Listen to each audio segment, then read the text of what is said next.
The sun set over the land of the rising sun with the beautiful twilight race of last round.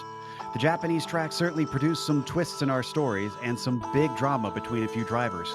But they can no longer look at the past with the season rushing forward into the final few rounds. It could be do or die time for a few championship hopefuls as we get ready to watch round 11 of the Autobahn Sportscar Challenge. And you'll see it all live on the Global SimRacing Channel. Hi, I'm Joe Peak, and with me in the booth covering the prototype and GTLM classes is Bill Soup Zahn. Keeping us up on the GTD class is Adam Lindgren. Behind the scenes is our director, Sean Crackers Ambrose, and he's using cameras provided by Dougie Beard. Adam, today the series returns to Imola, and I'll be honest, past seasons here have been absolutely wild due to the traffic. I'd expect the same today, if I'm honest, Joe. The Autodromo Internazionale Enzo e Dino Ferrari Grand Prix circuit is a 3-mile or 4.9-kilometer counterclockwise circuit with 17 turns, 7 to the right and 10 to the left. After every 2 or 3 turns is a miniature straight, and every turn but 2 require heavy braking, and each braking zone is unique and requires high levels of commitment and precision. As you mentioned, Joe, traffic will be nasty around here tonight. More than most tracks, Imola favors the bold. With the prototype's increased downforce, they can conserve more momentum through the corners, giving them better exit speed than we are used to from the LMP2 cars. GT3s will be fighting to keep their speed up around this treacherous track, and the GTEs will be diving late under braking and using their strong exit speeds and higher downforce to fight for positions. You're likely to see a lot of clusters of cars entering corners tonight, as the track is only 2.5 lanes wide, making passing and even lapping difficult. The drivers will have to work together if they hope to survive the full 60 minutes tonight. Let's get to the action and take a lap around Imola in our GSRC lap guide.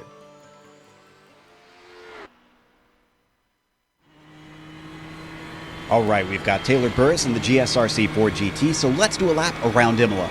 The run down to Tamburello provides one of the best opportunities to overtake, but you gotta watch out for the braking because of the way the track jinks to the left.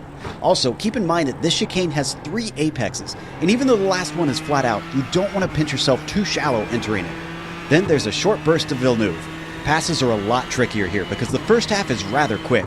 It's not uncommon to see drivers wind up in the gravel to the left because they carry too much speed. After that, there's almost no time before Tosa, but you do still see sneak attacks that are actually successful at this hairpin. The important part will be squaring it off for the best launch up the hill. Carrying momentum is important with how steep of a climb it is up to Piratella.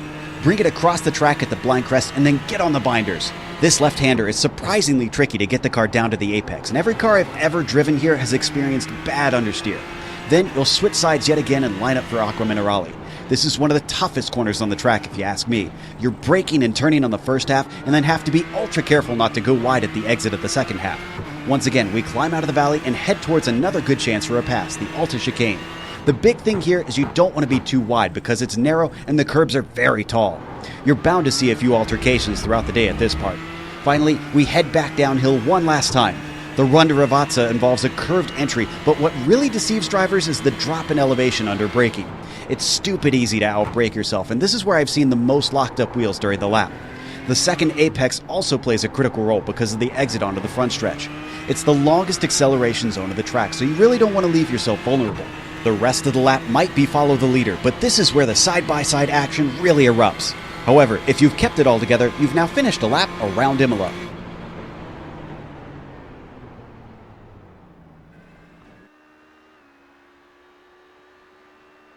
There you see a lap around Imola, and as we get ready for this 60-minute race, let's remind you of the point situation because there's only 4 rounds to go, including today. So, Bill, getting to be crunch time.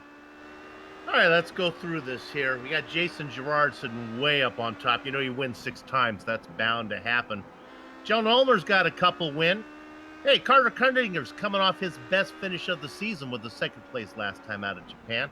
Scott McGarvey has put on the bridesmaid dress 4 times. That's right, 4 seconds so far.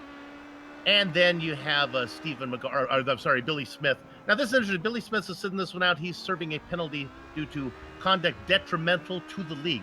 Your imagination can run amok with that one. Let's go look at the GTLM standings now. And There's where we have Steven McGarvey up on top with his second win of the season.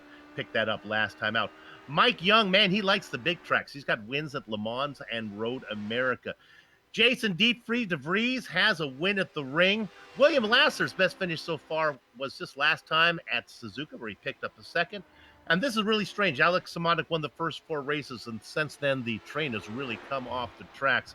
A few no-shows, a few drops, and we're not sure if Alex is going to make a run for this championship or not as he falls 2 spots down into 5th. Let's go to the AM class. That's the GTD guys, where you have Kevin Santana up on top with 2 wins. Mike Major's best result so far has been 3rd, but consistency keeps that driver in the hunt. Nice season for him. Only 8 markers back and still within striking distance. Hey, how about Paul Slavonic? He missed the first 2 races, but last time out, that's right, baby, got himself a win.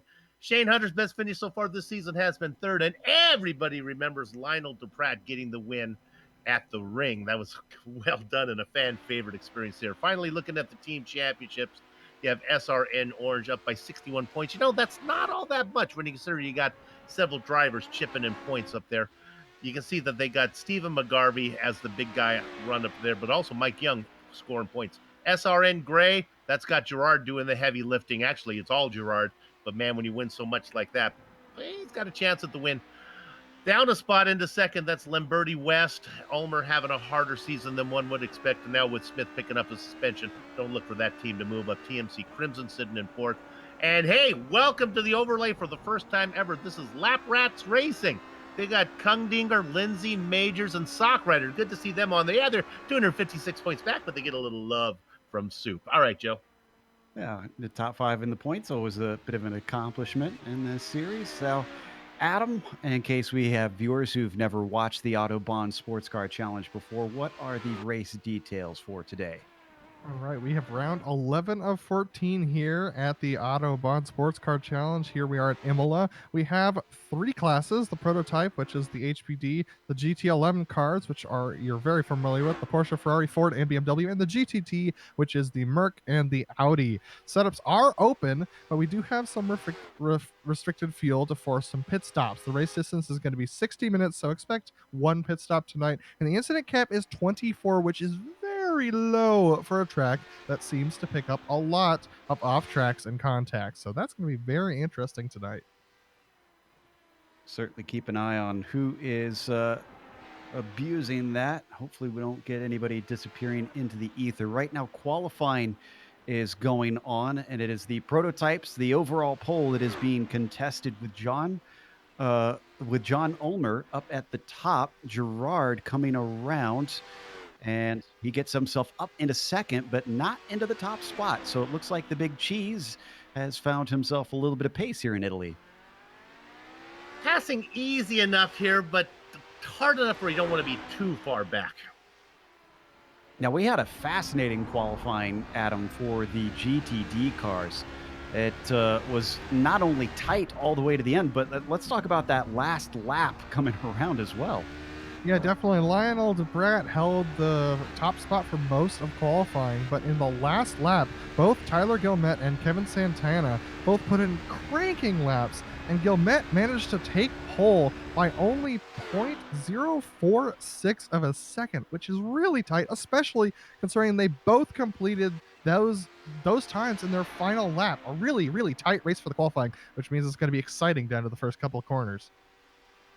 Now, Bill, I always try and go back and watch some of the last race and try and take notes just as a refresher and bring myself up to speed. I'll be honest, I found very few notes to take on the GTLM class. We tried to cover some action in there, but it, as you kept mentioning in the race, there just wasn't a lot of passing. And we're at a track that's notorious today for being difficult to pass at. So, I mean, are we expecting the same thing where it's all about your start today? Yeah, it's part with them as they are really consistent qualifiers and they are really conservative racers. So yeah, what happened to that race? They qualified 1, 2, 3, 4, 5, and that's pretty much how they race both way. Now, what's interesting though is we got a little bit of a wild card in this class today. We got Bradley Haley here, the Comet. Now he's only raced a couple times. He won at Monza, and here we are again in Italy. So this might be his country to win in. He'd had a bad race, but he had a bad race earlier in this other event. He's really quick, so watch out for him. He sits at the top. Lasters here, McGarvey Young. This will be fun to see how this plays out. In fact, we're watching from McGarvey's nose. Scott not with the best of finishes last week. He comes through out of Ravazza to the line. Let's see if he can improve on this 31.5 as he comes across. This is going to be a 31.526 by less than a tenth of a second. So that's going to keep him on the inside of the second row. He doesn't manage to overtake Gerard or Ulmer with that move. Peterson across. And then, of course, Dean Mole. Peterson's last lap was his fastest with a 32.3, but he keeps him in 6. He does not go up any higher. Dean Mole sits just ahead of him in 5th position with a 32.1. Make that a 31.9 now, though. Last time out at Suzuka, we had a really large field for the prototypes. We're a little more manageable, only 9 here today. Good to see Josh Wolf back up into 4th. Hopefully his luck has improved since his absence. Boy, I'll say. He has just not really had things go his way in this series. The last few rounds that he competed in this last lap looks like it did not count for him. We still got 4 more minutes to go, so there's at least a couple attempts for most drivers to try and get farther up, which Robert Kanchan just did, although he spins the car out right now. But the 199 is up to 6th now as we watch on board Gerard. A couple big names that are missing from this class. Of course, we talked about Billy Smith serving that suspension. And every once in a while, we get a Cy or a spotting. He's not here today. Yep, not going to be able to challenge Ulmer this time around. John's trying to improve on his pole. He's not going to this time. Looks like that was an out lap. So Scott McGarvey. Oh, and Scott McGarvey did improve this time. Once again, he does not move up, though. Wow, what does he got to do? He's 3/100ths behind Gerard, who is 3/100ths behind Ulmer. So our top 3 are separated by 6/100ths of a second now. This, with how difficult it's expected to be to pass around here, I have a feeling that we are in for an incredibly tight race. The important point there, the important 3/100ths of a second is one that Ulmer has over Gerard.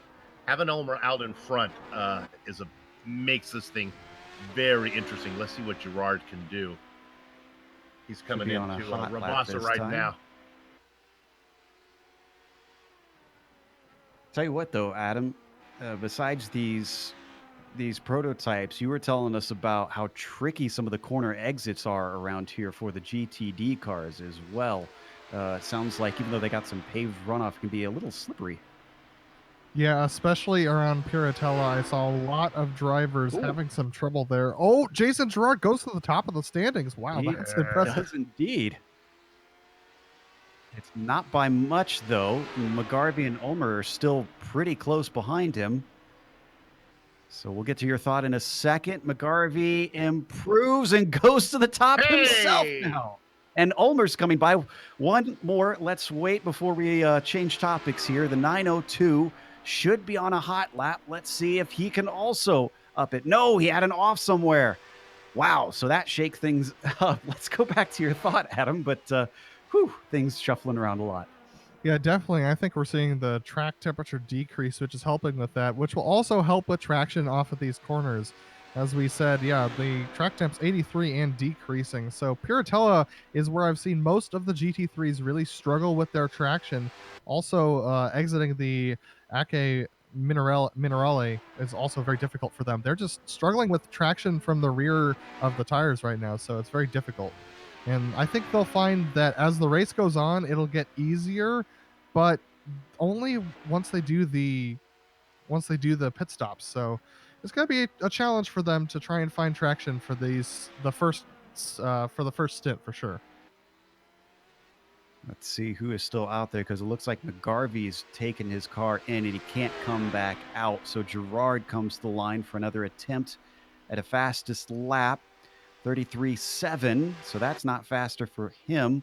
Ulmer also still out there, but I think he might be on his last go. He could start one more. That last lap, Ulmer was sitting on pole. Lap later, he finds himself in 3rd. We've got less than a tenth between McGarvey, Girard, and Ulmer, our top three, and then you jump back nearly half a second to Josh Wolf. As Ulmer comes to the line, he is going to be able to start one more if this isn't good enough. And it looks like it is not. A 31.5 for him. Checkered flag comes out. Who's going to be completing their qualifying first? Looks like Mark Wilson, who sits in 8th. So that's not going to be good because there he goes off in Ravazza. Looks like Girard could be the next one to come across. Very few drivers out still running here in the prototype qualifying. He heads up towards Alta now. Boy, this is huge for McGarvey to be in front of Girard when we start this race. We'll see if that actually how it is when we get going as he's working his way down into Ravazza. I think Joshua Wolf might be fast enough to hang with these guys. We might have a 4-car battle up front. Looks like Wolf is not going to take another lap in qualifying.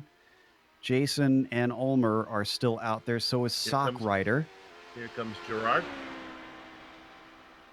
He's got just a small bit to go, and it's not meant to be. He's going to be on the outside of the front row at best. Sockrider, the next to cross. His best lap was the last one, and he ups it by another 10th, but he stays in 9th, last of the prototypes. Ulmer comes out of Ravazza. He has got to improve by 7 100ths of a second, and unfortunately he goes off, so he will not improve, and that sets the grid for us here in round 11 of the Autobahn Sportscar Challenge. Let's go through your starting order for today. Scott McGarvey snags pole away in an intense battle for that top spot, which could be crucial in the race itself. Jason Girard will be on his outside, certainly watching anxiously for the green flag today. John Ulmer starts third behind those two, seeing if maybe he could get in the mix for the win, with Josh Wolf returning a little bit farther back, but could yet still be a wrench in things. Dean Mole wasn't able to complete his final lap and winds up qualifying 5th. Robert Canchin didn't have the best of races last time around, will start from 6th. He also got a penalty, I believe, from the incident that happened. Leif Peterson starts in 7th today. Mark Wilson, P8. And then David Sockrider, the last of the prototypes, in 9th. Astronomers rejoice because the Comet is here. Bradley Haley sitting at the very top. He's going to be inside of Mike Young. Steve McGarvey is in 3rd, flanked by William Laster. The next row has Olivier Tricot and Daniel Gralti. Dave Hill and Mike Quinn go in row 4 with Ryan Huff and Joey Trungell in the 10th spot. We have Tyler Gilmet starting off on pole for the GT AM class. Then we have Kevin Santana alongside him in 2nd position. Row 2 is Lionel Duprat and Mike Major down there in the 4th position. Eric Antilli, after the win last week, starting in 5th position alongside Paul Slavonic. Shane Hunter starting in 7th, and Mark Kudrowski in 8th. Gerard Gilbert in 9th position alongside Sean Reese in 10th. Then Matt Owens 11th. Jay Friels in 12th position. Then we have Alan Hessebeck, Chris Sherburne, and Art Peck rounding out your field. So as the drivers grid up, it's time for the old tradition here, starting with Bill. Who's your pick for those first 2 classes? Scott McGarvey's going to make that car really, really wide. Look for him to go wire to wire. Jason Girard's going to be fast, but not able to get around him. And we're in Italy, so the cheese will definitely be off the pizza for Arnold. We go down to the GTLM class, and I'm going to go chalk here. I'm going with the Comet, Bradley Haley. I think it's going to be fast enough. Mike Young looking to pick up another win. Not going to happen. Look for the Comet to streak his way to a victory. Adam? Yeah, I think Kevin Santana has a good chance at this today. I think Gilmet is going to struggle on tires a little bit in the Audi, as they tend to do. But we saw an Audi really take it last week. But I do believe that Santana on that 2nd pole spot is going to really be able to challenge, and I think he's going to be the one to go for the win. The best finish this season was a 2nd place, but he did it in Italy at Monza. So let's see if he likes the boot. So championship update for everyone wondering and who missed Bill's update there. It is Ulmer who is 3rd right now, who's challenging Girard. The other drivers are all pretty far back. Kundinger, Smith, and McGarvey all more or nearly or more than 100 points behind Girard just because of his dominance. Yeah. Ulmer's really got to hope for some problems from Gerard. And as well in the GTEs, McGarvey and Young separated by a fair bit, especially with McGarvey taking a good win last week as we start to roll away. And then it's Santana, who's honestly in the closest fight that we've got with Mike Major. Slavonic could yet still get into things, but he's going to have to hope that his luck continues here in the final few rounds. So as we come out of Ravazza, our pole sitter, Scott McGarvey, has got control of the field now that the Porsche pace car is in. Waiting. He's in the restart zone. Now he accelerates away. Green flag is out here at Imola. It is a very good jump for McGarvey. And Gerard, who immediately falls back, now finds Ulmer with a good slipstream. In fact, he has eyes on the lead. They come down to the braking for Tamburello, but he's on the outside, at least of the first apex, and it looks like McGarvey's going to hold him off. Let's go to the GTLMs. Haley gets a huge jump well out in front. It is Mike Young on the defensive line with Laster to the outside. There is a battle for second. And look at that. William Laster gets the best of it. All right, what about in the GT? Got a great jump, but Kevin Santana is battling alongside of Lionel Duprat for that second position. It looks like Santana is going to get it. Duprat is back to third now, along with Mike Major in fourth position, Paul Slavonic fifth, and Eric Antilli for sixth now, right now, going single file. Not a sight that Tifosi wants to see at Imola. We saw at the back of the GTLM, it was Matt Quinn in the red Ferrari, who unfortunately slipped up and he fell to the back. Didn't hit anything, it looked like, just unfortunately spun the car. Otherwise, it's been decent here at the start. I can also report in the prototypes that Josh Wolf got by Gerard. That was a horrible start for Jake. And Wolf you can did see it through the technical section too, Joe, so this is interesting. Yeah, Wolf, when I looked, it was already out of Tamburello that he had managed to sneak through. That gets him onto the podium. But McGarvey, despite the closeness in qualifying, is sneaking away, putting a gap of about 1.5 seconds by the time they complete lap one. Ulmer, you can see in the red prototype behind him. The dark blue machine is Josh Wolf, and then the red and orange belongs to Gerard.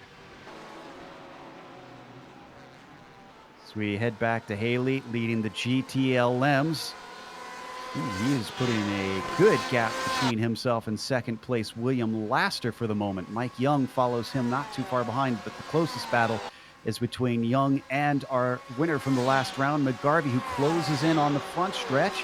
How brave is he coming up to Tamburello? Apparently not brave enough because he'll stay behind for now. Laster made the move on McGarvey last time, and now he's under attack again. Paul Savonic's going for a move on Mike Major for fourth place in the GT3 class right now. He's been able to smoke straight by Mike Major and is trying to climb his way back up into those lead positions. He's going to challenge Lionel Duprat next. Let's watch that one more time. Major falls back to fifth now. Slavonic up to fourth. Oh my goodness. Until he returns. And while we were doing that, we actually had a three-wide battle for the 10th position in the GT3 cars. That just happened right after this between Jay Friels, Shane Hunter, and Matt Owens. If we keep the replay rolling, we'll be able to take a look at that maybe now. Yeah, it looks like that kicked off when, as we come back live, Owens went off track. Here we go. Wow. Oh, that was tight. It was very brave stuff from Shane Hunter. He's the blue Merc that you saw sneak through the middle. And he didn't quite get past Friels. Let's watch this one more time just to see how close this was. Yeah, everybody going off there pretty much, and everyone's struggling with traction from those rear tires, and they just managed to make it work. And as we've been watching this, Jay Friels lost all that ground to Matt Owens and Shane Hunter, and Matt Owens and Shane Hunter have pulled ahead now and are starting to battle a little bit more between each other. There you see the battle continuing on through Alta. We might want to hop up to Laster because I see that Young is catching him. I don't know that he's got enough road by the time they hit Tamburello. Laster made that pass on lap one, and ever since then, he has been the cork in the bottle. Young, McGarvey back behind him. Turcotta's on the move as well. While we look at this, I can report, in fact, here comes, boy, look at Young all over the back of Laster. I can report that in the prototypes, indeed, Gerard was able to get around Wolf. Wolf now down in fourth. A little bit of a peek to the inside from Young into Tosa. Doesn't quite work. In fact, I think that hurt his exit, and now Stephen McGarvey has eyes on that third place. It's a short run up to Piratella. Certainly not going to get a chance here, it looks like. So they all swing their way through, nice and tidy from all three cars. Still fighting for second. The scraps of Bradley Haley, who stretched away to 2 seconds ahead.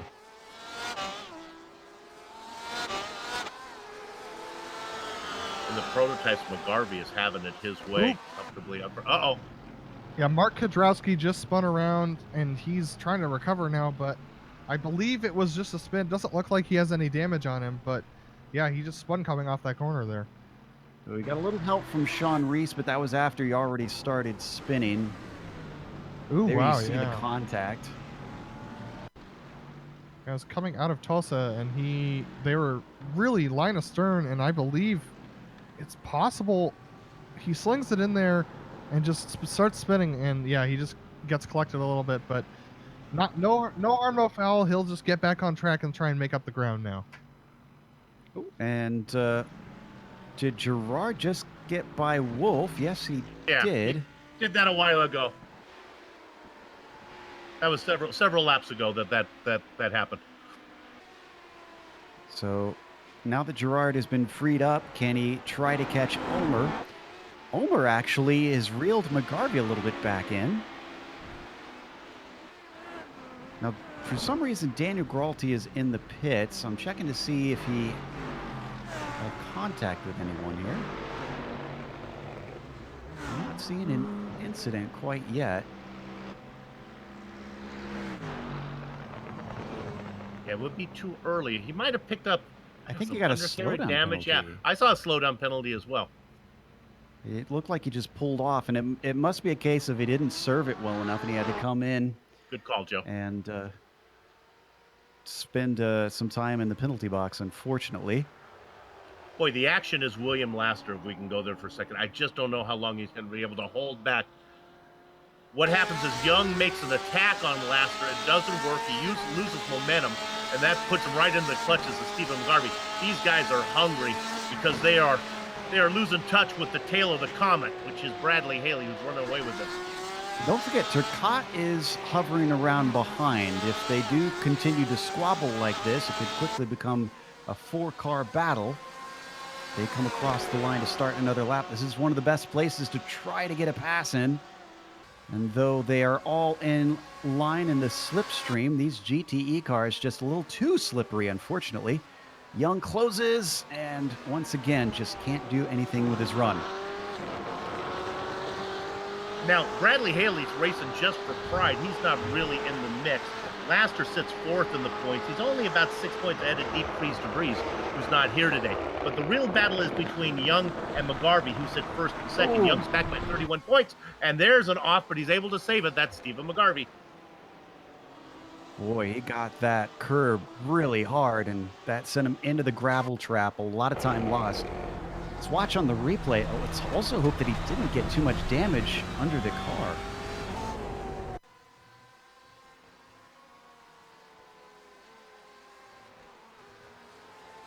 We're riding on board as it was happening.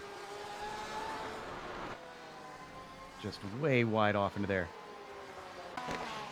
So while Mike Major has been a big factor in the championship for a while, it sounds like he's not a factor today, Adam. No, he collected a little bit of damage when he was going through Tregardo, and he's really struggling right now. He's got some right front damage to that Mercedes, and it's one of the more difficult things that he's trying to work through right now. He's in 6th place in the GT3s, falling from 3rd place at his starting position, and that damage has been significant. He's really holding on to 5th at this point, but he got up to 3rd right before the start. Right after the start, and that damage really has allowed other people to fall through him. As you can see, that right front bonnet is just way up there. It really is. We might want to go to 2nd in the P class, the prototype class, because Gerard has run down Ulmer. It was helped a little bit just now by some of the traffic they got by. They caught Kudrowski in a bad spot. Even still, I think Gerard was making big inroads before that. Right, you got it, Joe. A little bit of traffic, but Gerard has been on pace. Once Gerard got around Wolf, he's been able little by little to start to reel in Ulmer. Now they come up behind Sherburne here. Sherburne, a veteran, will do his best to get the car out of the way, but can't make it invisible. Getting a little bit loose as Ulmer. Watch out, there's the opportunity for Gerard. A lot of wheel spin off of Ravazza for the big cheese. Unfortunately, Gerard stays in the slipstream, but look at the difference in top speed. Gerard drops like a rock. Wow. We know that Ulmer likes to trim the car out, but that was an impressive and he gets into the back of the car ahead. Gerard clips him as well. That was Hayspec that he got into. How much damage is on the front of Gerard? You can see that Ulmer gets it going once more, but he loses a spot to Wolf, Mole, Canchin, and Wilson. Jesse just didn't realize the closing speed. Yeah, guys, I think he was expecting that GT3 to be able to get more speed off the corner, but, I mean, the GT3 is running his line, and unfortunately, Ulmer just didn't predict that he was going to be hanging out there. So he kind of pulled across the track, too, as traffic was coming. Ulmer, unfortunately, has taken a tow since then, so that must have been a very hard hit for him. I wonder if we could get the cameras on Gerard just to see if him getting into the back of Ulmer caused any damage on the nose.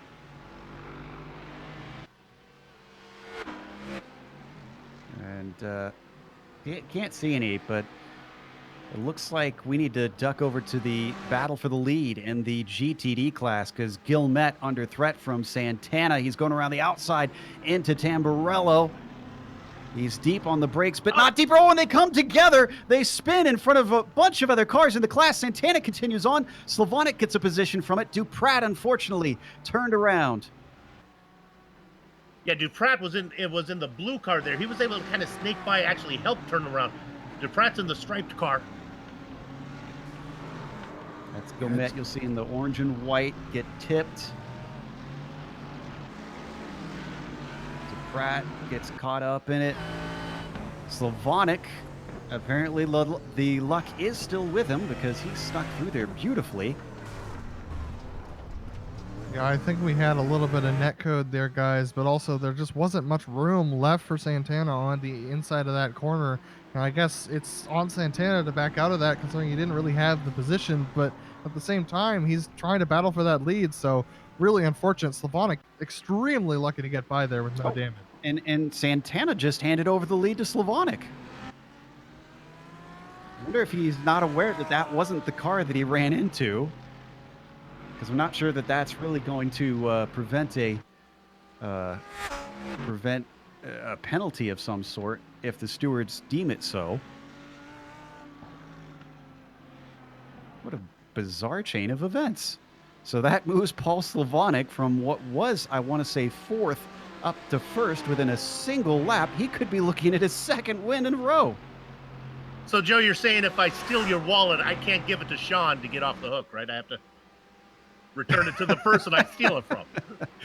Yeah, I'm not sure that I'll be quite as happy with that. Okay. That's Scott McGarvey that squeezes through, our leader in the prototypes, lapping them for the first time. I'm not going to... A little bit of action in the middle of the pack in the prototypes. Dean Mole, Robert Canchin fighting for fourth place. That's Mole in the orange machine, the orange and white, trying to get by Sean Reese, who pulls over and lets Canchin through. Canchin in the dark black machine.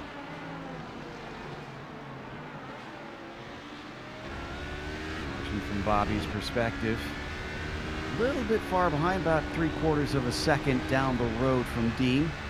We've seen how traffic can play havoc with these cars very, very quickly, and they are dealing with a lot of GTD cars right now.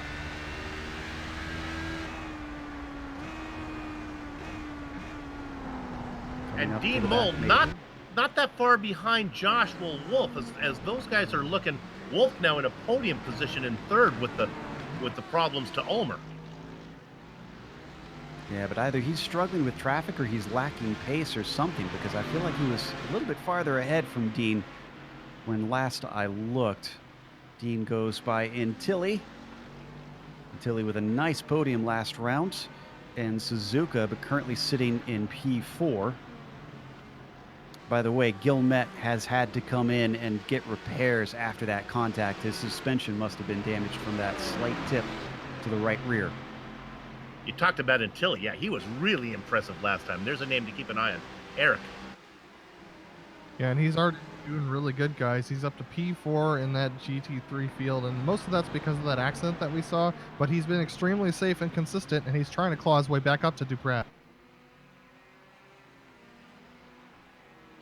Meanwhile, sounds like Matt Quinn and Dave Hill have swapped positions.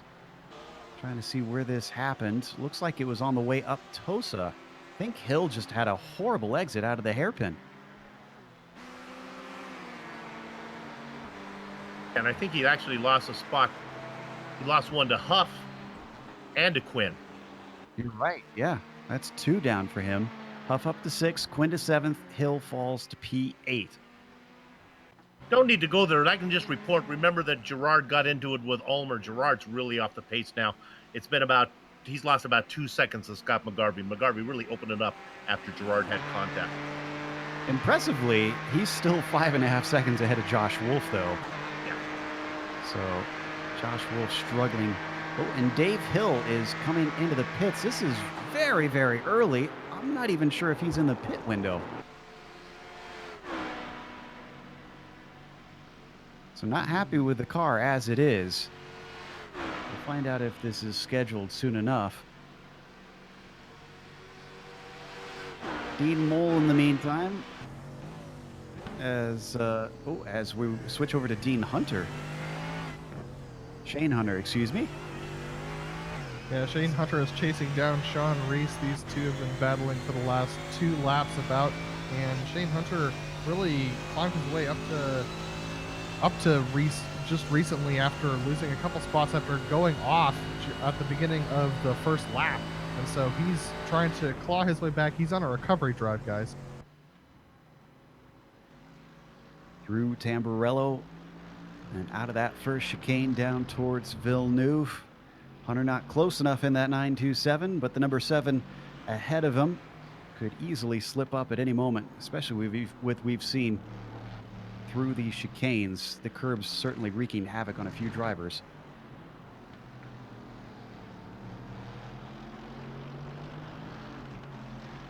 Let's take a look at Duprat since we haven't looked at him in a bit, because it looks like Antilli is going to try to get him a second podium in a row. Yeah, Antilli, very impressive for a new driver in this series. He's definitely making his name known around here. He's going to stay to the left as we get some GTP traffic go by, but yeah, he's really clawing his way up to Duprat and managing the traffic very well, I might add. Watching this battle continue, there's a number of them that are just kind of bubbling up around the track that I'm having to keep multiple eyes on. As we watch this one, Dean Mole has been approaching Josh Wolf bit by bit. And Wolf looks like he is struggling. Something that might be wrong with his car, because he came off of Ravata and was getting all kinds of wheel spin. Now he was awful slow coming through Tamburello. Yeah, Mole has been coming, and this is, I think we're about a half a lap away. Once they get to Rabasa, I think Mole's going to get him if it's even that long. This will be for a podium spot. He's very strong coming off of Tosa, but not good in a straight line. Maybe it's a downforce thing for Josh Wolf. He starts to pull away. Brian Huff just spun his car. He was in 5th and 6th in the GTLMs. That happened in Aqua Minerale. That gives another position to Matt Quinn. And in fact, that was almost a battle just before that spin happened.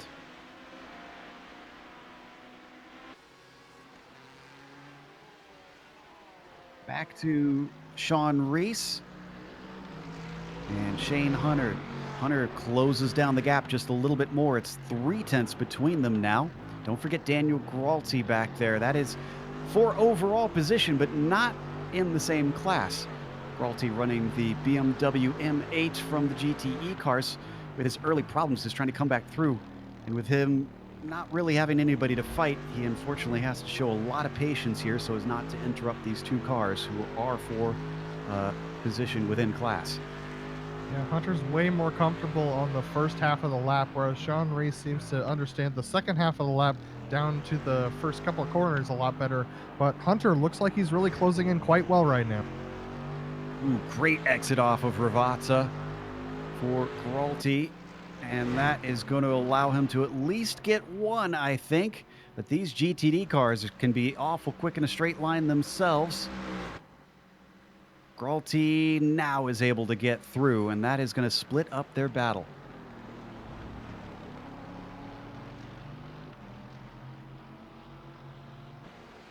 That third place still not settled in the prototype class. Josh Wolf still being hounded by Mole.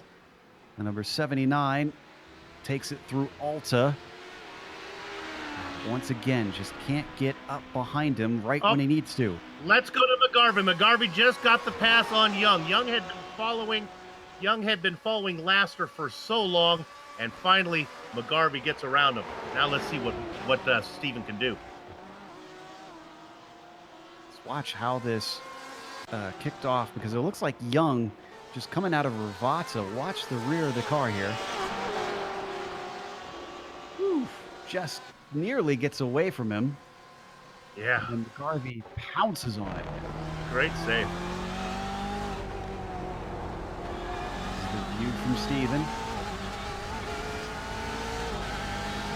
That wheel spin happened very late. That's not the worst thing that happened to him. He was able to gather back up. He lost the spot, but he's still within touch of these guys. This is coming to pit stops, and I think Laster's going to be in trouble. He's been out in front the whole time, so if fuel saving means anything, Laster's going to be out of luck.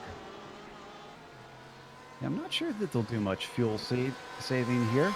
As we check back in on the lead for the GTD class, Slavonic and Santana have been close together pretty much since Santana gave this position over to Slavonic. Yeah, the furthest they got apart was about 1 second, but Santana's been clawing that back ever since letting Slavonic get by. And so these two guys are battling it out. I thought Santana might have been able to get him down the front stretch this past lap. They got a really bad exit off the final corner. So Slavonic just being super consistent right now, but seems like he's kind of lacking corner exit speed. So the top speed of this Mercedes GT3 AMG GT3 is really starting to prove to be problematic, but Slavonic's really fast through the center of the corner. I wonder if Santana's thinking big picture here. With only 4 point scoring rounds left, if Slavonic finishes ahead of him and he finishes second every time, there's no way that Slavonic can catch him in the points. He's too far back. All he has to do is hover around here. Oh, let's go to Joshua Wolf. Ooh, he had an off in Tamburello. That finally gives it over to Dean Mole.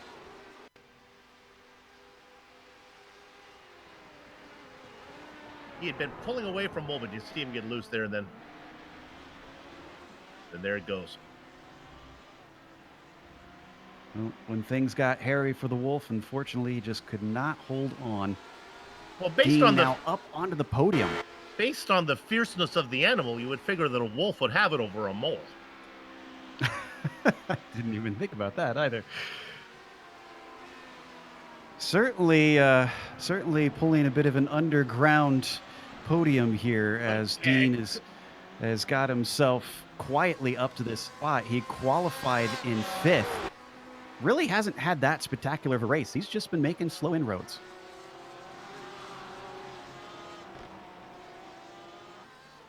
So we come back to the battle for the second place in the GTLMs. This is between Laster, McGarvey, and Young. Starting to separate a little bit, though. Ever since McGarvey managed to get by Young, he can't really seem to get to the rear of Laster. Tip of the hat from me to Laster there. You surprised me, William. I didn't think you'd be able to hang on to this, but you're doing a great job. Well done. Don't forget, Laster's 4th in the points. So he is obviously, he's not in the hunt for the championship quite as much. He could still get into it, but a lot of extenuating circumstances would have to happen. But he could be looking at least a top 3 if he keeps this up. In second place will certainly contribute to that and give him a better chance.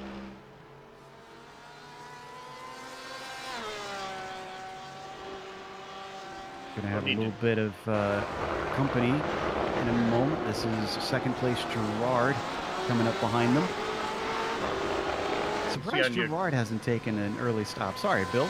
No, that's all right. Just want to report that by the time it was all settled down, you can see on the tower over there, the Wolf slotted down into 6th position, so he lost some spots to Mole, Kenzion, and Mark Wilson. Wilson, another one who's been really climbing upwards. Qualified 8th, he's now in 5th position. The 3-2-3 was only ahead of a single other prototype. Now he is a solid mid-packer just by staying out of trouble.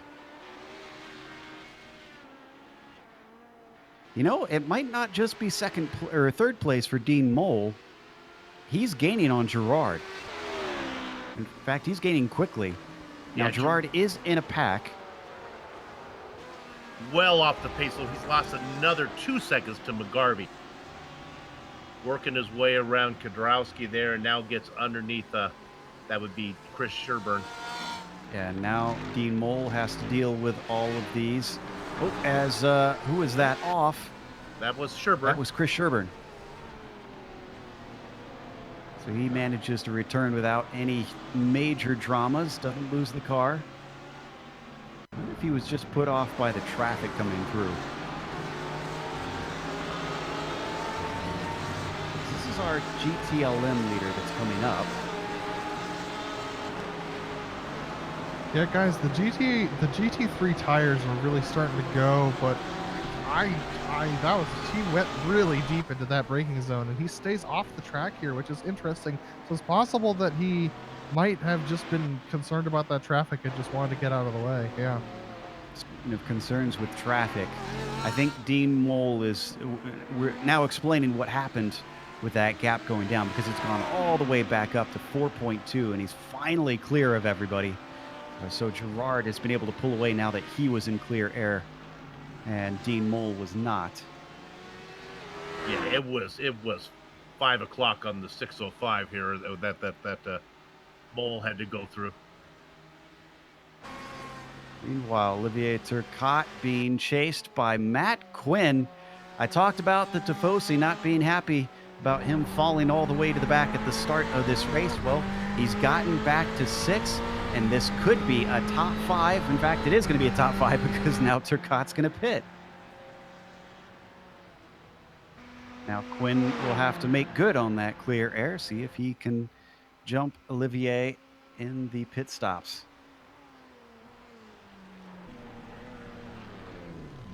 Honestly, is that our only Ferrari here today? That seems like blasphemy. Guys, we need to take a look at third place in the GTEs. Stephen McGarvey, Mike Young, and Mark Wilson are really having trouble with traffic right now, and they're really in the thick of it with quite a few of the GTPs as well. Yep, coming through. Oh, that was Wilson and Josh Wolf. And they are fighting for position. Wolf finally gets by McGarvey. Mike Young just behind him, not able to use that traffic. Alan Haysbeck, he's in the GTD class. He's not fighting with any of these cars around him. But Wolf looking up the outside of Alta, deep and hard onto the curves for Mark Wilson. And unfortunately, that compromises his exit. There goes Wolf on by. He might have this one done. A little bit of a duck into the slipstream from Mark Wilson, but nothing doing. Wolf back into P5 after that action. We're going to see this a lot, guys, especially once we start hitting pit stops. This is when we get all 3 classes trying to battle for the same part of the track. We're going to see a lot of accordion effect as we get into these corners, because we have a lot of different closing speeds and different exit speeds with these 3 classes today. We got a little bit antsy for those drivers. Wolf's not out of the woods. Oh, as he gets held up. That was Gerard Gilbert who was in front of him. Great heads up by Wilson, though, to not get into the back of him. Let's take one more look at that.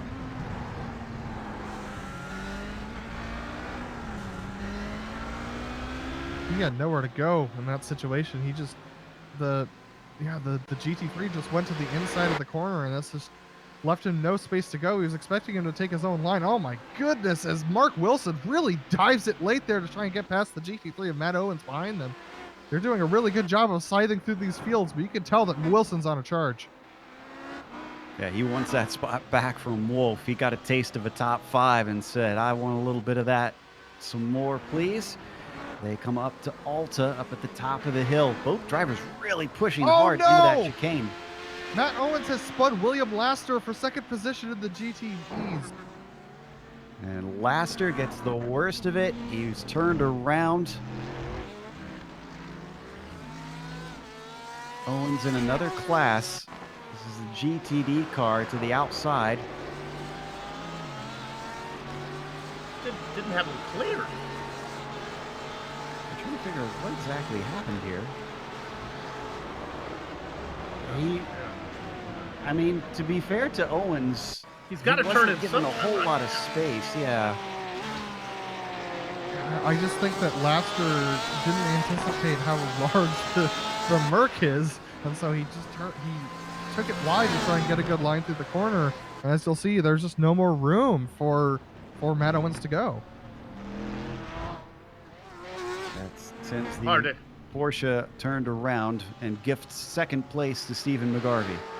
McGarvey and Young had been chasing Laster the entire time. So McGarvey, who was third in line, now gets around Young and now gets around Laster, so he up to second. Incredibly, their pace was so good that the next driver down, Matt Quinn, is nowhere near, so Laster stays in fourth. In fact, Quinn still has another 7 seconds to make up to catch Laster. That's if he can run a good enough pace to gain on him. We don't know how much damage is on William after that. Wolf and Wilson have been fighting a lot recently in the middle of this race.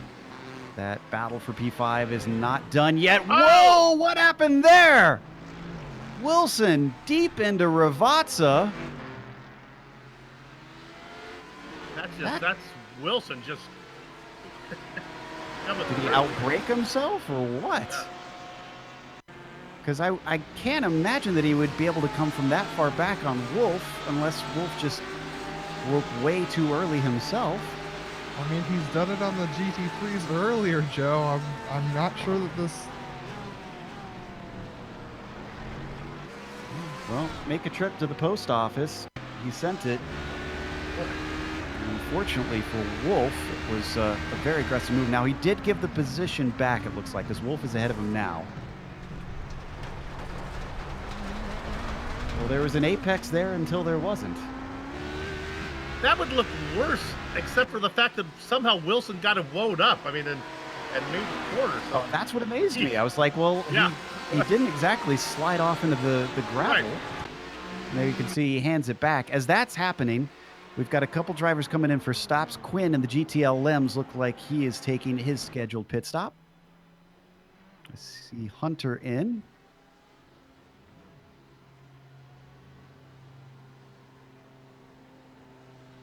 And guys, I'd like to go ahead. I'd like to mention the battle for first place between Paul Slavonic and Kevin Santana in the GT3s has really separated quite a bit. Kevin Santana has lost his rear tires entirely, is really struggling with grip on exit of the corners. He's lost that pace, and I'm frankly surprised to see him stay out at this point. So Paul Slavonic really having an opportunity to pull away at this point. Oh, and Dean Mole is pitting out of the podium positions. That will send him a little bit down the order. Wilson follows him into pit lane. Looks like Leif Peterson, driver we haven't really got to mention much at all this race, is going to take his scheduled stop. It's still our top 4 yet to come in the prototypes. And guys, Paul Slavonic just went off through one of the corners, and now Kevin Santana's right on his bumper, but just about half a second behind. Slavonic really lost it entirely under braking and went deep into the gravel trap. I'm going to look at the replay here, see exactly what happened to Slavonic. Wow, that was kind of bizarre. Must have lost it around the first apex of Villeneuve, because the car just suddenly looks like it's straight lines. Oh man, it looks like he did lose it a little bit. He got a little loose and didn't want to slam on the brakes there, so he had to straighten the car out and then put on the brakes, and that made him brake about 100 feet too late, and that sends him way off into the gravel. He's already putting some distance on Santana, though. It's back up to 0.6 of a second. On top of it, they've got Robert Kanchan splitting them. Oh, and we've got our prototype leaders headed in. Scott McGarvey down pit lane. Jason Girard in his damaged car. And Bill, I was saying earlier, I am shocked that Girard didn't just come in as early as he could to get the car repaired to see if he could find some speed with it. Yeah, I don't see why you want to go an extra 10 minutes. He could have come into the 35-minute mark. And that's the rest of our prototypes, Kanchan and Wool. So where is Dean Mole going to come out in this? McGarvey is back out, should easily retain the lead. Girard in as well. Mole just going through Ravazza right now. Wolf is still stationary. Even if they're way far up, they have a long ways that they have to ride on the pit limiter before they can get up to speed. Kanchan is out. Mole passes them all. But it looks like Mole lost a little time on Girard in that exchange. 3 seconds before the pit stops happened. Now it's about 7 after. And that's all down to action on the track. Their pit lane times and their pit stall times are almost identical. For all of our criticism of Girard for not coming in to get repairs, I guess it didn't hurt him too badly then. Waiting on a lot of the GTD class to come in and about half of the GTLMs to take their scheduled stop. But everybody in the prototypes has been in and out. We've only had one retirement from that class, John Ulmer, and that is the only car actually to retire at all in this race. And Kevin Santana is into the pits from second place in the GT3s. He's going to pit right now. This is a good time for him to pit. He was losing time to Slavonic even after gaining that time from the wreck. So Kevin Santana going to come in for hopefully tires, I believe. And another important issue we didn't talk about in the GTLMs, McGarvey and Young were in that battle. McGarvey came in a lap early. Young is coming in right now, so this will be fun. They were only separated by about 3 car lengths before the pit stops. Haley stays out. So does Laster. Oh yeah, Bradley Hale, I remember him. Our leader, by the way. Yeah, and he says run away with this thing. I'm sure he is enjoying it. Yeah, and you mentioned at the top of the show, was it Monza that he won, was it not? It was indeed. And guys, Santana did not take tires, so he took fuel only on that stop. So this is going to be very interesting to see how he can hang on against Slavonic with those tires that were already worn out before he came back out. Okay, Santana Young is returns at 7th. Go ahead. Young is rolling. McGarvey is out of Ravazza. And I think, let's see, did he get him? He's got the speed. It's going to be very, very close. It's going to depend on when they get to the braking zone. There's Young. There's McGarvey. He's coming up to him. Oh, but he's just not there. Another 1/10 of a second faster, and he would have had an opportunity. McGarvey was in front before the pit stops. Young gets it afterwards. Yeah, that was just a matter of when the corner came. If they had more straightaway, McGarvey would have gobbled him up, but they had to slow down to make the corner. He's still right in the tire tracks of the number 21. He could get this position right back, depending on how aggressive he wants to be. They work their way up towards Piratella. Stephen McGarvey, who you see in the BMW, the Porsche belonging to Mike Young. 20 minutes left to go in this race now, and he's got to do it on track. They're separated in the points by 31. McGarvey out in front, leader in the class. Young chasing him. This is what Mike has to do. He's finished ahead of his competition. Yeah, even more incentive for him to get a little bit aggressive in his defense here. Clambering over the curbs through Alta and back down towards Ravazza.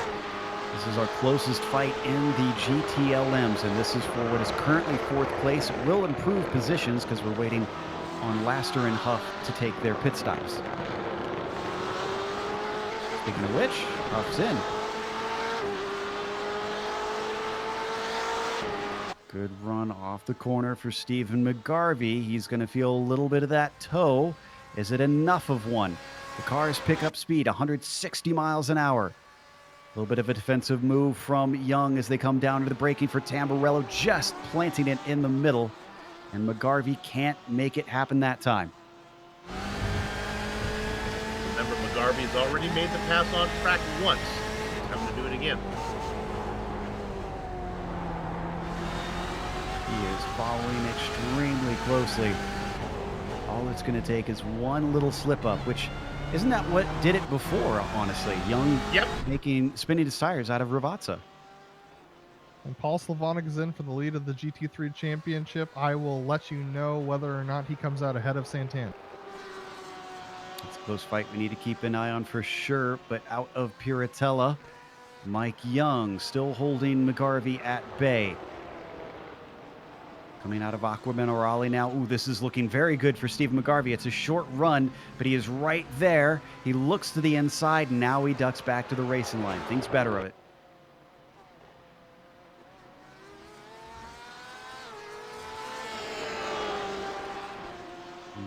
Hard bump on the curb there for McGarvey, unfortunately. Cost him a little bit of time. What about Slavonic and Santana? That looks like that's going to be close because Slavonic coming out now. I believe he's going to retain his lead. Yes, he is, by probably about a full second. So he gained about half a second there under the pit stop, even though his pit stop time was a little bit longer than Santana. I think Santana's tires are just gone, guys. Laster is taking his stop. This returns Mike Young into second place and McGarvey into third. It is a distant second with 12 seconds from Young up to Haley, your leader in the GTLMs. At this point, it really is a matter of best of the rest. These two probably know it, unless Haley makes a mistake, which in that case, it could be crucial because that could be a win for whoever is ahead of these two.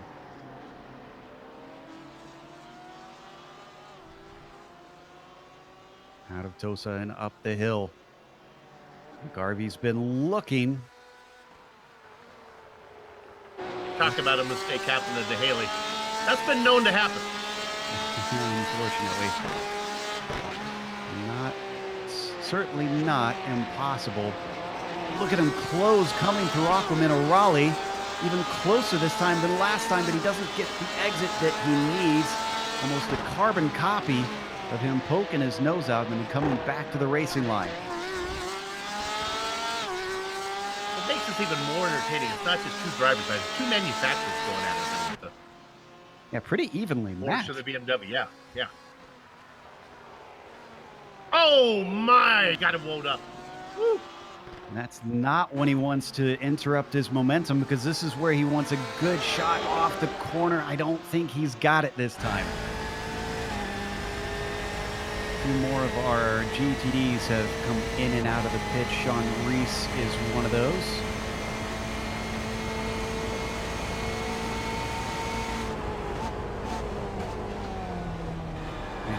Got oh so close into that final double apexer and certainly shot himself in the foot. Stephen McGarvey having to regroup, get close once again, and try to offer himself a better chance. Oh, wow. You know what? I think Gerard got his nose replaced, and Scott McGarvey's in. Scott McGarvey's in the pits for a second time. That's not right.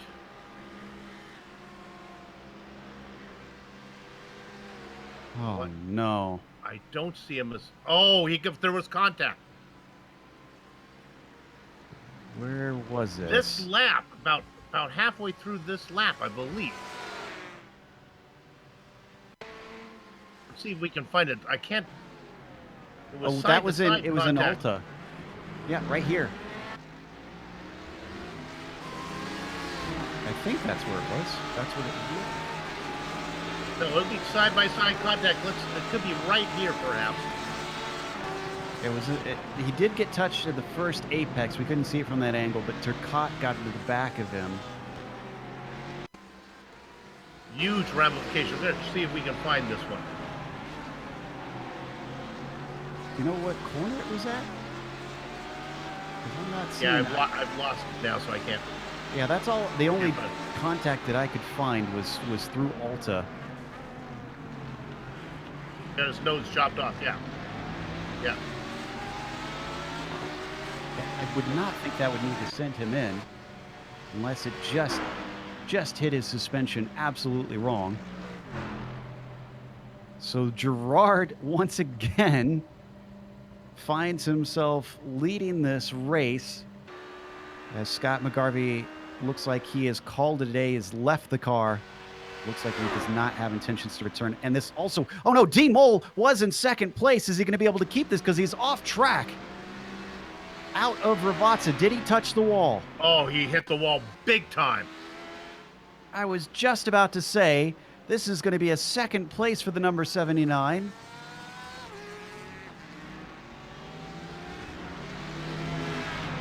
This will be out of Ravazza. It's after this. We got to... Well, he's gone back. He comes out, the car gets loose, he comes around, and he slams it hard into the wall.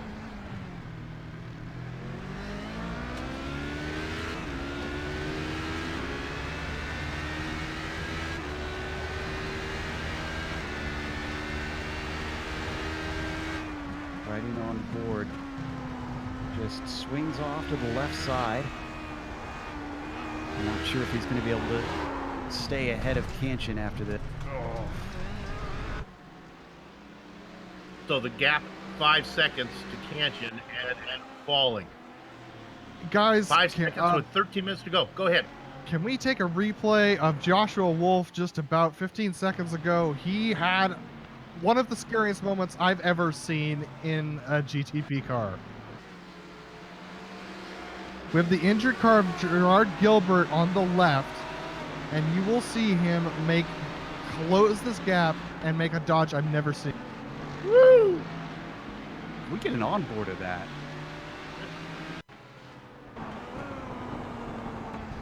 This is, well, I don't think he's a wolf, Bill. I think he's a rabbit. Those were some great reflexes.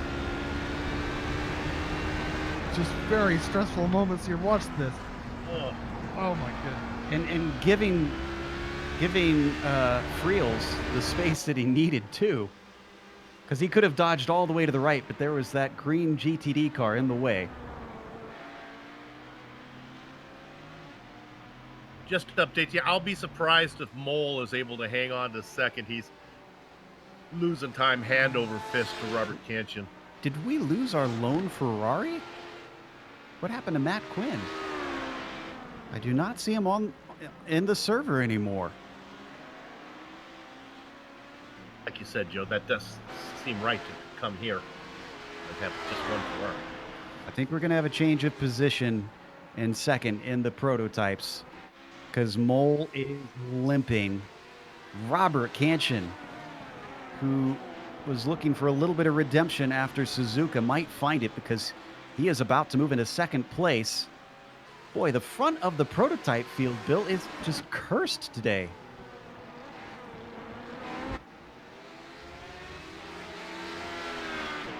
Won't be long till Wolf gets there as well, so Wolf looking at a podium. Lost Ulmer. We lost Scott McGarvey. And then, of course, at some point, Josh Wolf found himself falling a little bit backwards when he could have been up involved in this.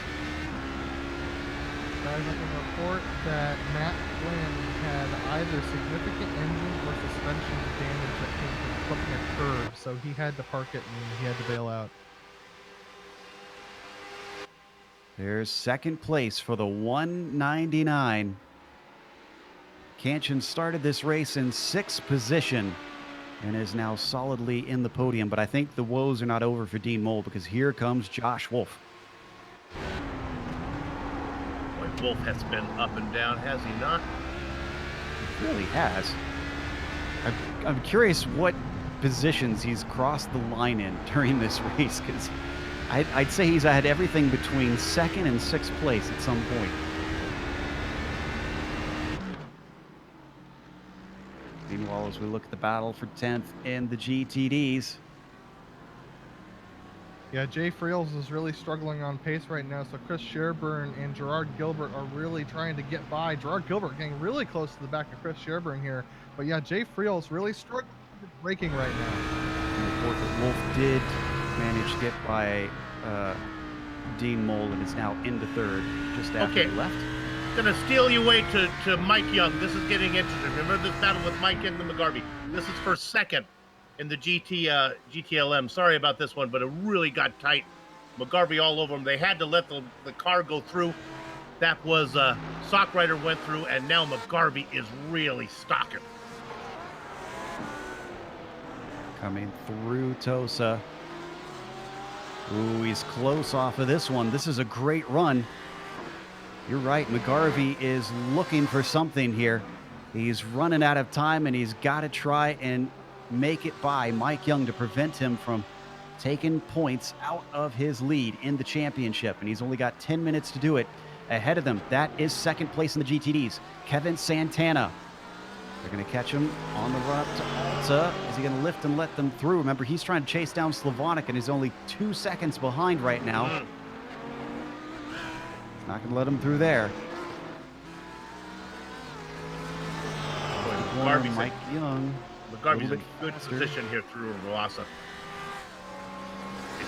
If he can clear Santana, and he doesn't. Santana's trying his best not to get in the way, but unfortunately, and he's still around the outside of him. This absolutely kills the attempt of Stephen McGarvey. He falls all the way back to over a second. We'll check back on that one a little bit later. You know, Leif Peterson and Mark Wilson started to get close to one another as well. This is for 5th in the prototypes. Number 39 being chased down by the 323. Both of them dealing with a bit of traffic right now. They go by Olivier Turcotte. Up next is going to be Ryan Huff. Those two are fighting for position. They split them. They come down the front stretch. Going to be an easy pass around the outside for Peterson. And bad news for Dean Mole fans. He's finally having to come in to get repairs. He has admitted that it's too much for him.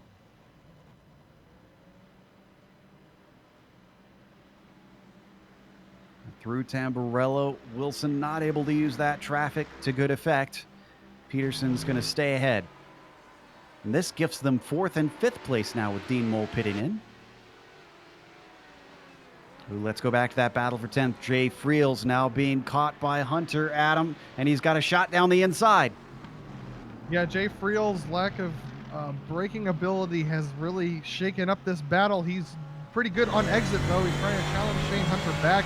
But Chris Sherburne and Gerard Gilbert both have visited gravel traps because they weren't expecting Jay Friels to brake as early as he has been. But now that he's behind Shane Hunter, he's really starting to pick up the pace and trying to get the aggression on. So that puts Shane Hunter up into 10th. Jay Friels, as Hunter goes off, Friels looks for the good exit, but so does Christopher Sherburne. We could be up for a 3-wide situation. Sherburne says, no, we won't. He's going to back out of it to the inside. Jay Friels carries better momentum mid-corner. Off the corner, they are about dead even. Hunter just a little bit behind, tries to stay in it, and Aquaman Harley, they come together. Off course goes Jay Friels. He gets tipped back straight forward. The position goes to Sherburne as well as Hunter goes a little bit off on the exit, but this now means that Hunter is in 10th, Sherburne is in 11th, and Gerard Gilbert gets by for 12th as Friels falls to the back of the train. I think Friels thought he was clear, Joe, and he turned in not expecting Hunter to be there, and Hunter didn't, just was holding his line and trying to hold his position, didn't let him by. He's back. Ooh, he's back very close behind Mike Young, too. This is Stephen McGarvey that we're looking at. Oh!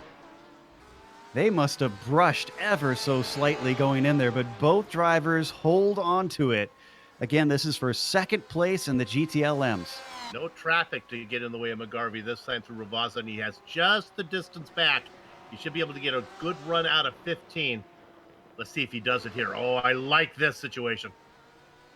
Absolutely. If I'm young, I'm getting a little bit nervous because as the minutes get lesser and lesser on the clock, McGarvey is going to continue to get aggressive like this. This is one of his best opportunities yet. He closes in as they come up to the braking. A little bit of a defensive move from Young, holding the middle of the track. First apex going to go to Young. A little bit of a better shot off the corner for McGarvey, but he's not able to do anything with it. He still takes a look anyways, then comes back to the racing line into Villeneuve. Porsche had pretty good straight line speed as the BMW wasn't able to gobble him up. Does look like there's a little bit of damage on the front of the Beamer, so I don't know. Could be hurting his top end speed. It's been relatively cool conditions today. Still only 95 degrees on the track. They've had a lot of cloud cover to keep it cool. So if he thinks he can make it stick, he's had good practice today to try and wring everything he can out of the car. Stephen McGarvey in the number 19. Again, this is for second in the race right now, but it's also for the lead of the Young trying to get the championship, trying to pick up a few points on McGarvey. They sit second and first in the points. So this is personal for Young. Yeah. He's really got to make sure that he holds back that BMW. I'm not sure that he's going to be able to. This is an excellent run from Steven. The champion has got the slipstream. Ooh, all the way down to the inside, though. The Porsche knows it. Mike Young going to make him work hard for this one. How good on the brakes is going to be Stephen McGarvey? Not good enough is the answer, as Mike Young still holds him back. Boy, if he didn't get him that time, I'm not sure he's going to be able to get him, because you couldn't ask for a better run out of Ravazza down the straight. So he might have to do this someplace unconventional. I was going to say, I think he'll have to sucker him. He's got to force him into an awkward line and try to get him off the corner, maybe. Not many laps that he's got chances to try and do that. He's really going to have to hold tight to the back of that car. Our battle for second in the prototypes is not over, but it's also not super close right now. Kanchan is still ahead of Wolf, but Wolf is only 2 seconds back, and with the way traffic is around this place, that is no guarantee. Yeah, it'll have to be traffic. I've been watching. The Kanchan seems to be faster when there's nobody in their way. Big credit to the 199 for sure. Returning after Suzuka, where he was in quite an argument with Billy Smith. Smith had to skip out. Oh, and Wolf just got it. Wolf just got the position. Was it traffic? Yeah, no, it was a mistake. Kanchan makes a mistake. Well, that looked like Alta. Yep, it was. That was into Alta. Just outbraked himself. Completely blew through it. And Wolf saw it happen, kept himself tucked to the inside, and slipped on by. You know, I'll put my hand up on that one, Bill. I was just saying what a great job the 199 was doing, and then what do you know? Yep. Oh, Nice. Did he get a little bit of a tip there from that onboard? That looked like there was contact before he came into the corner. See if the Imola foliage will give us a good view of it. Sometimes we... Oh, yeah, look at that. Yeah, there was. I'd still put that one on Robert. He pulled over. Was that Laster that he got That was into? William Laster. Yep. Oh, no. As we go back to the two drivers that were fighting with him earlier, Young and McGarvey, they have not separated. And we are going to be on the white flag lap this time by for them. So this is their last trip down into It is indeed. into the first corner, right? This is their last go at it. Yeah. to Tamburello. Yeah. Girard takes the white flag right now. I'm keeping an eye on it, but let's stay on this battle. Well, it's all about this exit of the final corner. If not, he's going to have to hope for a mistake, for traffic, something from the racing gods to smile on him. It's decent. It's good. And they're going to come up on more traffic in front of them. That's Christopher Sherburne, who's staying slow, letting them by. Can he do it into here? Last time he was fully beside him. This time he's not even close to that. And it certainly looks like the jig is up because Stephen McGarvey stays behind. How Sherburne aggressive might is he going to actually get from here? Yeah, Young may actually got a little bit of a toe on Sherburne there to keep it now. Look at this gap.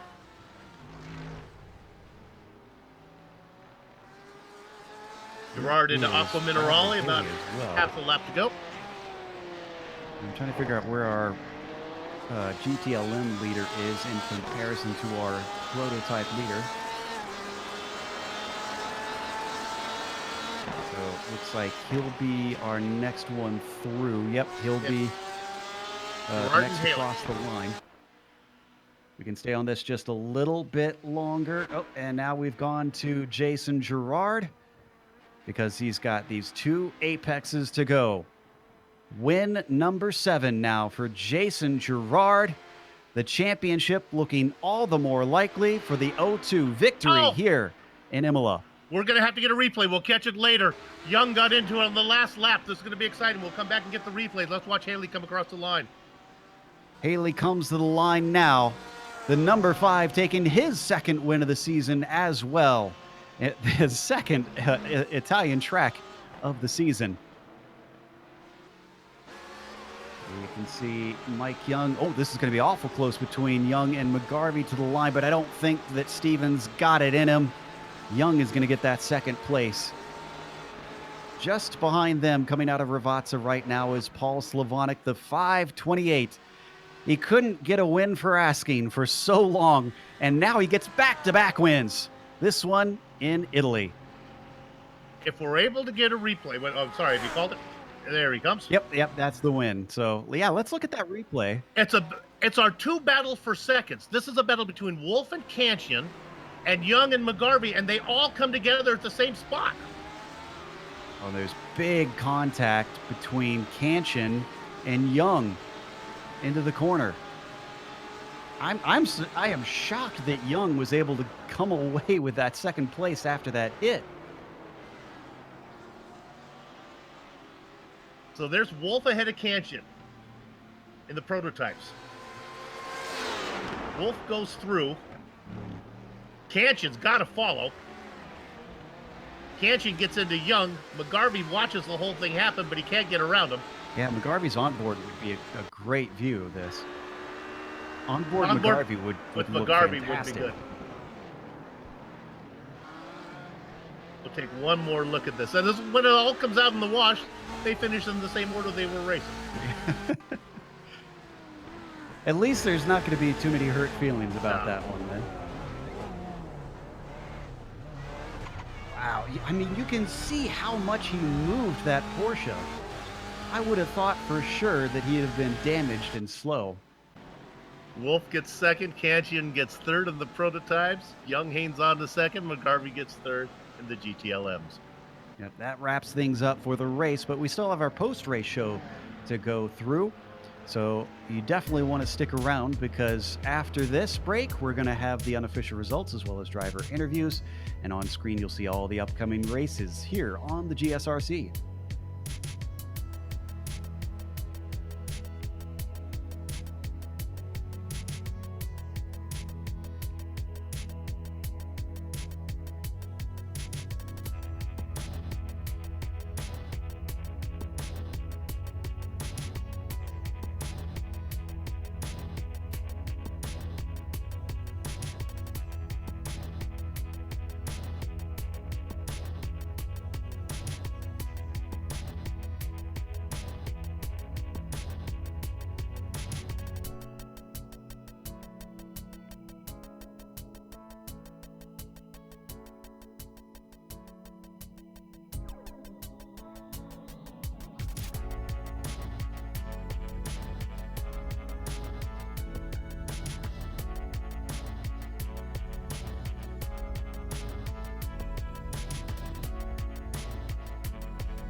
Welcome back to Imola, Autodromo Enzo e Dino Ferrari. This 11th round of the Autobahn Sportscar Challenge saw Jason Girard take his 7th victory. That means only 5 rounds so far this season were not won by the O2. He is certainly on a roll. Josh Wolf came in behind him. I wouldn't say his luck has completely changed, but he did at least get to that second place, and I guess the results are all that matters in the end. But he had some dramas out there. Robert Kanchan was behind him. It was very close at the end between those two. Kanchan finishes third, with Leif Peterson getting a fourth place. Mark Wilson, a top 5 for him. Not bad. Poor Dean Mole. Not only a podium on the cards, but second place at one point, and then unfortunately his own error sent him flying down the order with damage, and he wound up in 6th. David Sockrider, the last of the prototypes to actually see the checkered flag, he takes 7th. Not a lot of screen time for our GTLM winner. That's Bradley Haley. He comes home about 20 seconds ahead of Mike Young and Stephen McGarvey, who had that close battle. Young getting the best of that. Closes the gap in the points a little bit. William Laster, Olivier Chicot are the next two drivers, with Ryan Huff and Joey Trungale, the only drivers to finish on the same lap. Actually, Trungale 1 lap down. Okay, how about the next group? A lot more GTPs finishing on the same lap. We have Paul Sylvanek taking the win, and then Kevin Santana coming home in second. He just was not able to get there. Lionel Duprat benefiting from a couple of accidents that happened up in the field, coming home with that third spot. Eric Antilli, another strong showing from this new driver, coming home in fourth. And we have Mike Major coming home in fifth place. Not the race that he was looking for today, trying to claw his way back up to Santana, but it's not going to work today. Sean Reese coming home in the 6th position. Matt Owens in 7th place for him. Good finish for him. Mark Kadrowski in 8th. Shane Hunter in 9th. Gerard Gilbert in 10th. Jay Friels in 11th. Chris Sherburne in 12th. And then Alan Hesbeck in 13th. Then, of course, we've got our retirees for the race. Gralty, Gilmet, McGarvey, Quinn, Hill, Ulmer, who unfortunately this might put the nail in the coffin on his championship hopes. And then Art Peck was a did not start for the day. So let's go and talk to our overall winner, Jason Girard, getting another one. As Jason, it didn't always look like you were going to get this one, especially at the start. You put it on the front row, and then by the exit of Tamburello, you suddenly found yourself in fourth. What happened? I had two people next to me that were on low downforce, and I was on medium. So that's pretty much all there was to it. They smoked me at the start, and I couldn't get passed around again until they made a mistake. Both of them. I didn't pass either of them legitimately. It's hard, especially when you get that long straightaway and you can't take advantage of it. Yeah, in the past races here in this series, it's been pretty chaotic with the traffic, especially with the lead battles. But it seems like today it was a little bit more calm in that sense for you. What is it like from your perspective, though? Were the GTD and GTE classes pretty respectful? Uh, I don't know. I mean, my man Scott McGarvey apparently got taken out by somebody in front of me. I didn't really catch who it was, so it was a tough break for him. This was his race. He was trying to repeat defeat. He beat me fair and square last year here. He was going to beat me fair and square here. This was his race, and it looked like he just got taken up by some lap traffic. I'll have to take a look at the replay, but overall, I saw a lot of cars spun out. A lot. It's an awkward track to pass cars. It really is, especially with the right, left, right, left, right, left. It's just a lot of high commit corners, a lot of high downforce corners. Very little room for error. Certainly seems like it. But the next round, speaking of left to right corners, has a few of it itself. Phillip Island. That also is one that tends to put on an exciting show in the Autobahn series. How do you expect to try and prepare for that one coming up? I'm just surviving right now. That was the objective at this race, and it's going to be the objective pretty much every single race, maybe until I don't know Spa perhaps. Uh, just trying to survive. I know I got a big points lead and all that, but I'd like to see if I can get in the Spa and just focus on the race as opposed to the championship. I can completely understand that desire. Well, take it one at a time, sir, and hopefully we will see you next round. Yep. Thanks, Chip. Jason Girard, your winner here in Italy at Imola. Also, the winner in the GTLM class, Bradley Haley, ready to talk to Bill. Bradley, with multi-class racing, it's never an easy victory, but you had 15 seconds on Young and McGarvey. How was traffic while you were out there way out in front? It was it was okay. There was a couple moments where I thought my luck was about to run out, but for the most part, everyone held their line, and that was kind of the plan: get a gap, and then I could kind of dictate where I would pass at. You know, you talk about luck. We have seen so many times where wins have been taken away from you, no fault of your own. It's like, oh, if the racing gods have got to be just and give this one to Bradley. Um, did you early on? You just drove away with you. Do you like this place? It's an okay track. I feel like it's I kind of look at it as a street circuit because if you go off pretty much anywhere, you're either hitting the wall, you're getting a slow down, or you're you're rotating the car too much. So yeah, I concentrated there in the beginning, try to put down as fast laps as I could, and then when I wasn't in traffic, try to get back to those fast laps. It's a hard place to stay in a zone though. It'll reach out and get you. Get you out of here on this one. You're driving the Porsche. How come that one over the other manufacturers? The Porsche I feel has a little bit more personality for me. Um, I've Okay. tried the BMW.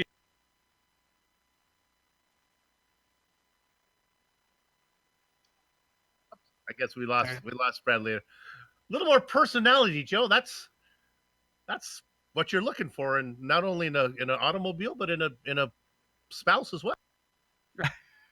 I suppose so. That was our winner, Bradley Haley, in the GTLMs. Adam has caught up with Paul Slavonic with win number 2 for him and the GTDs. Yeah, Paul, we're talking to you again, second week in a row. Really good finish, but when you started the race in P5, did you really think you were going to be able to claw your way forward and win this thing? No, I really this is not a good track for me typically. I don't have much experience here, and I don't know if it's just Italian tracks in general. Nothing against Italians, I love their food, but their tracks are just not my favorite. I really thought the qualifying run I had was pretty indicative of the pace until I saw that my brake pedal was dragging a little bit for pretty much the entire practice and qualifying session. So between while the other classes were qualifying, I was able to get everything recalibrated. And I think that's really what made the difference. I was able to push pretty early on. Yeah, and right before your pit stops, you had a really scary off into the gravel trap, and that allowed Kevin Santana to close back in. And did you think that you were going to be able to stay ahead of him after that off? Oh, you guys saw that? That's pretty bad. No, I mean, yeah, it was kind of sketchy. I really thought the car was going to go around because during practice I've lost it there so many times because it's kind of a braking zone where you're turning a little bit and it's really easy for it to go around. And I was able to save it and just keep it straight into the gravel. But then I saw Kevin right back on my back bumper. But I knew he'd be really pushing me, and he did for the pretty much the entire race. And honestly, if he hadn't had a slowdown when I got by him for the lead, I think he would have ran away with it because he really had some incredible pace. Every time I'd kind of drive away, he'd be right back on my back bumper. I think it was just traffic that really split us up and everything. But yeah, I'm just obviously glad I can keep it up front. Definitely. And Bill tried this question with Brad, so I'll give you a shot with it as well. Lots of people pick the Merc when they race the GT3s. Why are you picking the Audi today? Well, it's more just personal reasons. I mean, I don't own a Merc or an Audi. I like the way it sounds. I like the way it looks, and the fact that there really aren't too many Audis out there. I kind of like that. I don't know, underdog kind of feel. And honestly, I think it's just a better car. Whenever you get it the setup just right, I think it rewards you a little bit better than the Merc does. Nothing against the Merc; it's a great car. I drove it for a long time before I made the switch, but I just like the Audi better. And I think there's Tyler. I know he can attest to it. He stuck it on pole with a really hot time. Unfortunate with what happened to him, but between him and I think we've got probably two of the fastest cars out there. Well, it's definitely showing in the standings for you at least. And congratulations on the win, and we'll see you at the next race. All right, thanks guys. I appreciate it. That was Paul Slavonic, our winner in the GT3s. Joe? We've got second place in the prototypes as well. Josh Wolf coming back with a podium. Josh, it wasn't a flawless race, obviously, but you can't complain too much about second place. That's a pretty good result for you, I'd say. Oh yeah, it definitely was far from what I would consider my normal road racing, but I kind of made an adjustment right before the race and to hopefully be able to pass people, and it just was a little too much for me, especially early on in the race. You had an interesting moment with Kanchan coming down into Ravazza, the final corner, where we thought he was awful far back, and suddenly you found yourself shoved out into the gravel. What was that move like from your perspective? I was actually had Travis kind of running up on the pit box, and I pretty much like, where did he come from? Because I didn't think he was that far back or like close enough to be able to actually make that move, and so it really caught me off guard. But I was able to kind of get away from there and regroup, and then run him back down. And it was I was fighting all the way race due to the handling of the car with incidents, so that was definitely not one of my favorite moves there. Yeah, I can understand. And then, of course, you had the moment at the end where you're coming up onto the battle for second in the GTLM class. Obviously, you don't want to give up time, but they don't want to give up time either. So, what is going through your head in that moment? Yeah, that was the same thing. I hate ruining battles that are going on, but I had my own battle, and I kind of had to get through there at that time. And then I see that kind of in my mirror that Robert came with me, and I definitely was late, and he was definitely even later. So, but all of us battling for position there right at the end, we just kind of met at the wrong time. Unfortunate luck of racing, but still second place. Congratulations on that. Let's hope this luck continues for you in the rest of the season. Yeah, definitely, and carrying it on into some other races too with you guys. All right, that was Josh Wolf, who gets second in the prototype class. I was late, he was later. I love that line. That was great. Quote for the ages, Bill. Let's, though, close it up here because we're getting late as well. And, of course, we want to thank the Autobahn Sportscar Challenge for coming back for another season of coverage here on the Global SimRacing Channel. They are always fun to watch and call. And also, thanks to the companies that provide the software and the hardware for our broadcasts. You can see them listed here on your screen. Additional thanks go to June Lalonde, who provides our wonderful music. See the screen for how to get hold of more of her great work. And thanks to the team today, Bill, Adam, Sean, and Dougie. If you'd like to find out more about GSRC, including upcoming races, you can find it at globalsimracingchannel.com. Also, check out our social media on Twitter at GSR Channel, on Facebook at Global Sim Racing Channel, and Instagram at GSRC_Graham. Head on over to our YouTube page and make sure that you subscribe when you get the opportunity. If you do that, then you'll get all of the GSRC races in your YouTube feed, including the Autobahn Sportscar Challenge. Next race, as we mentioned, we're going down to Australia. That'll be at Phillip Island, Monday, September 9th at 9:15 p.m. Eastern. But we have upcoming races for other series listed on the screen, too. So check those out and mark them down on your calendar. But until next time, race clean, race hard. See you on the track.